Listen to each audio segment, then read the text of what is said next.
Tapi di akhir pengajian saya ingin sampaikan bahwasanya ya, tentu ini hal yang menyedihkan bagi kita semua. Ya, siapa yang tidak ingin sholat di masjid berjamaah? Siapa yang tidak ingin dapat pahala 27 kali lipat? Saya sedih, pengajian saya libur semua. Ya, semua orang sedih. Ya. Saya tidak bisa umrah.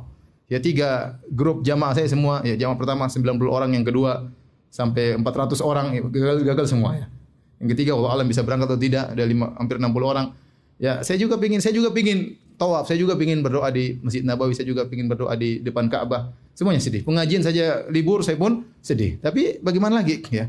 Tetapi hal yang membuat kita menghibur diri kita adalah sabda Nabi SAW dalam Sahih Bukhari, "Idza maradal abdu aw safar kutiba lahu ma kana ya'malu minhu muqiman sahihan." Kata Nabi SAW, jika seorang sakit atau dia bersafar, maka tetap dicatat bagi dia pahala yang biasa dia kerjakan tatkala dia sehat, tatkala dia tidak bersafar. Maksudnya bagaimana?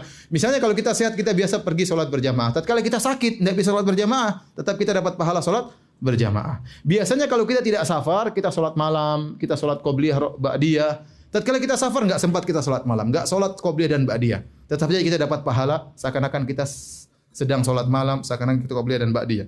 Maka saya katakan, orang yang kebiasaannya sholat berjamaah di masjid, yang kebiasaannya sholat Jumat, yang kebiasaannya hadiri pengajian, ya, yang biasanya kalau ketemu dengan kawan-kawan berjabat tangan dengan penuh kemesraan, maka mudah-mudahan pahala mereka terus mengalir. Ya.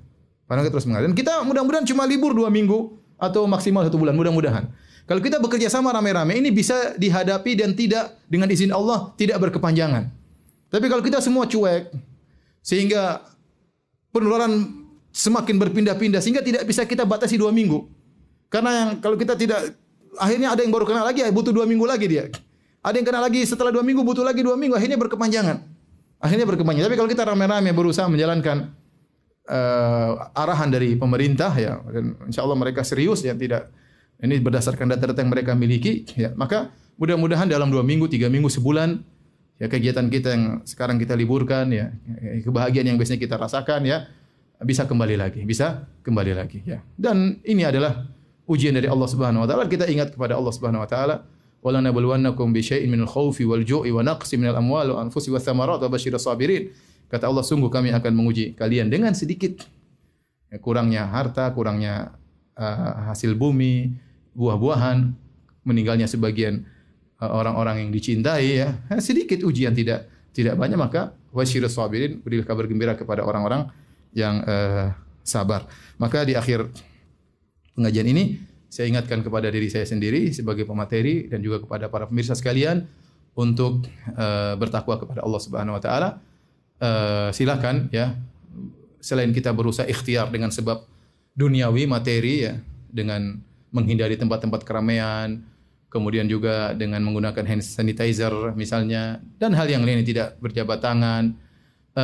Jangan lupa sebab paling utama adalah sebab ukhrawi, yaitu berdoa. Jangan lupa doa zikir pagi petang, kemudian doa-doa spesial tentang corona atau penyakit seperti Allahumma inni a'udzubika, ya, min sayyi'il asqam. Ya Allah, aku berlindung kepada Engkau dari apa? Sayyi'il asqam, penyakit-penyakit yang buruk, ya. Seperti Allahumma inni a'udzubika min munkaratil akhlaq wal a'mal wal ahwa wal adwa. Ya Allah, aku berlindung kepada Engkau dari munkaratil adwa, dari penyakit-penyakit yang mungkar, yaitu yang mengerikan, yang tidak biasanya, ya, seperti wabah dan yang lainnya, ya. Kemudian juga doanya di antaranya Allahumma inni a'udzubika, ya, min ya Allah, aku berlindung kepada Engkau min zawali ni'matik wa tahawwul afiyatik wa fuji'atan nikmatik wa jami'i sakhatik. Yang artinya Allah, aku berlindung kepada Engkau dari hilangnya kenikmatan yang Kau berikan kepadaku. Kenikmatan sehat, kenikmatan. Wa tahawwul afiyatik, dan aku berlindung kepada Engkau dari perubahan sehat menjadi apa?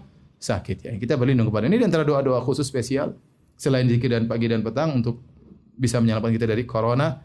Dan jangan lupa silakan baca tulisan Syekh Abdul Razak hafizahullah taala tentang 10 sebab untuk terhindar dari corona. Di antaranya kita bertakwa kepada Allah. Sungguhnya, ya, apapun yang terjadi, kalau kita qadarullah ternyata kita terkena penyakit corona, kita bersabar kemudian meninggal, toh mati syahid. Lihat para sahabat tadi, bahkan mereka ingin meninggal karena apa? Penyakit wabah, ya. Ya. Kita tidak iman seperti mereka mungkin. tidak berdoa ya Allah kenakanlah aku corona. Kita enggak seperti mereka ya. Ya. Tetapi kalaupun terkena kita bersabar ya. Kita enggak tahu kalau kita hidup lebih panjang apakah kebaikan yang kita lakukan atau kemaksiatan yang kita lakukan. Maka apapun yang terjadi, apa kita sehat ataukah kita terkena penyakit, kita bersabar kepada Allah Subhanahu wa taala dan jangan menggampangkan masalah-masalah ini, kemudian meremehkan ya. Oh, tenang, penyakit ini enggak bisa kena Indonesia. Indonesia orangnya kuat-kuat misalnya ya. Jangan karena kita sudah makan beras misalnya atau apakah makan pete makanya kita enggak bakalan kena. Enggak usah gitu-gitu, serahkan kepada Allah. Ya, enggak usah kita sesumbar. Sesumbar akhirnya terjadi apa yang terjadi. Bahkan pejabat pun kena. Ya, berarti kondisinya bukan sepele. Ya. Kalau pejabat sudah kena, ya, kemungkinan bisa juga kena. Ya. Ini saja mungkin Allah alam bisawab yang bisa sampaikan.